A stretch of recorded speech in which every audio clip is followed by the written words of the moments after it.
Hi, everybody. This is Nick Rykoff, the Assistant Superintendent for Operations of the Sun Prairie Area School District.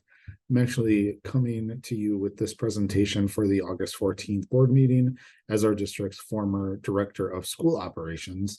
On behalf of Anne Marie Engdahl and Michelle Volmer from our School Operations Department to present information on the 2022-2023 school year for safety and security. In my previous role as the Director of School Operations, I worked closely with this information for the 22-23 school year and decided that it would be best for me to present on this information, although both Anne Marie and I will be available at the upcoming board meeting to answer questions. Every year, we bring forward information and data around safety and security in August to the school board and the general public to assess our efforts in these areas. We've previously called this the Safety and Security Scorecard, but as many of you will know, we use the term scorecard in the district to mean other very specific things related to school improvement.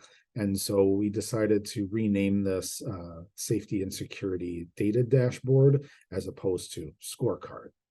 We do this because we know that safety is really important to our school districts, and it's important to everyone involved in our school, from our students, our caregivers and the families, and our staff. And so we take our role as providing a safe and secure learning environment very seriously.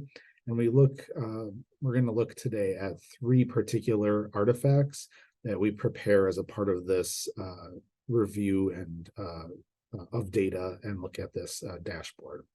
So I'm going to start off talking about safety and security efforts. The Director of School Operations oversees the district's safety and security efforts. We work in that role in collaboration with a lot of other district employees to ensure that we have safe and secure schools.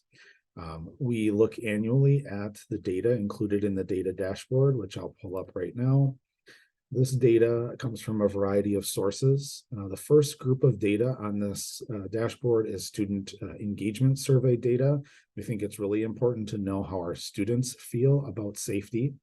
We also capture information around complaints and assessments, safety and security audits, our school safety drills, other incidents occurring in our schools, professional development related to safety, and health services information related to the health and well-being of our students.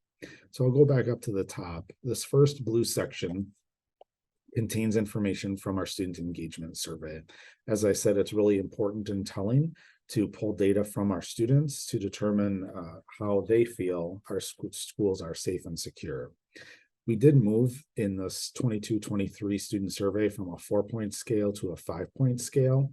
But as you can see by looking at the numbers, we realized real significant change in the numbers from the 21-22 school year to the 22-23 school year. So for example, if you look at that first measure, our elementary students, the average choice of our students in the survey was 3.21 out of 4.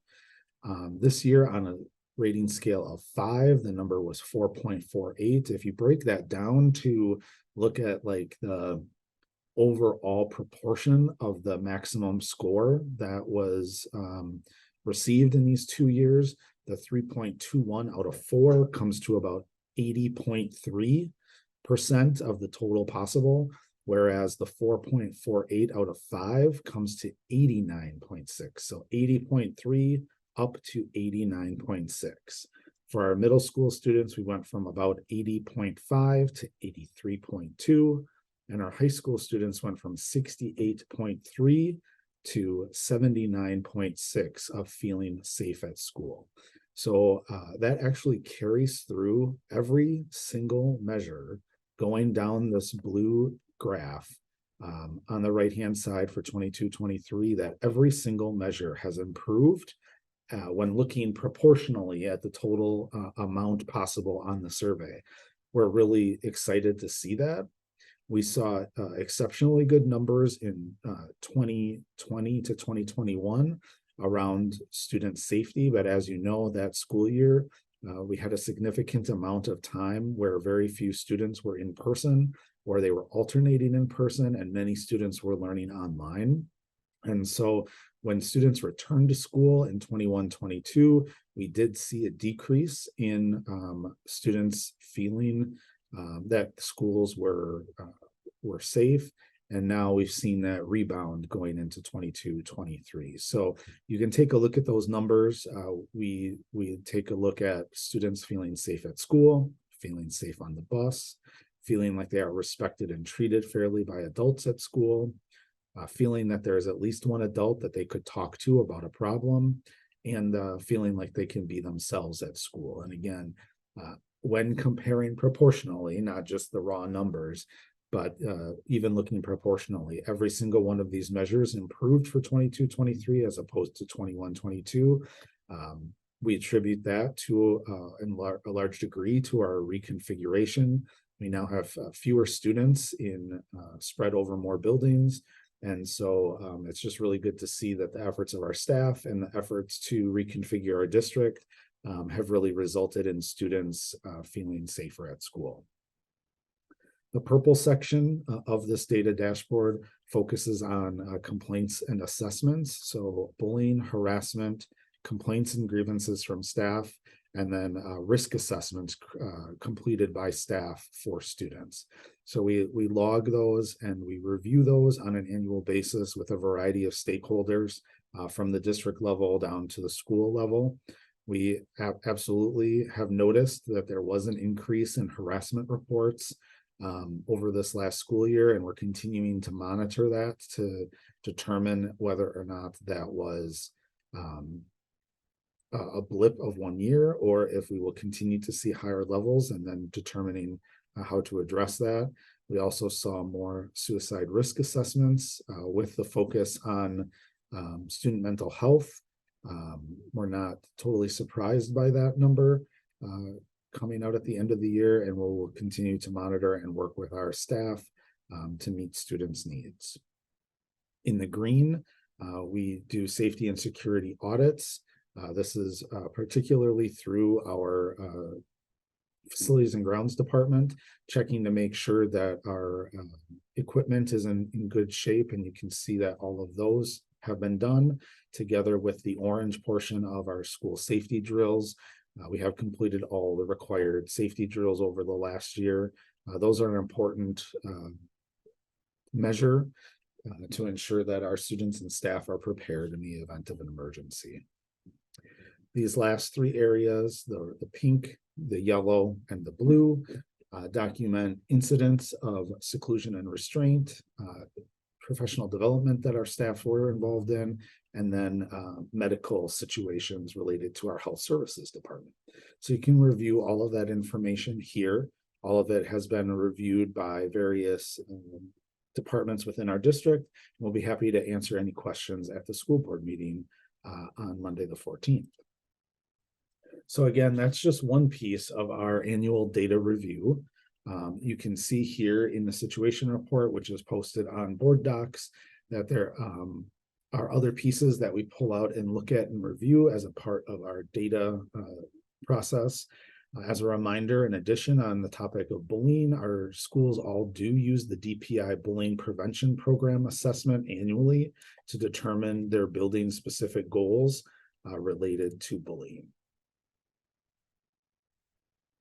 In addition, we have several layers of safety and security coordination in the district. We do have a safety and security oversight committee, in addition to several smaller breakout committees that work to ensure that our schools are safe. So that includes our facilities and grounds department, our chemical hygiene officers who work primarily with high school science, our student services department, technology department, and human resources department. All of that information is reviewed annually to be included and become part of the revision process for our district emergency procedures, and that is attachment 2.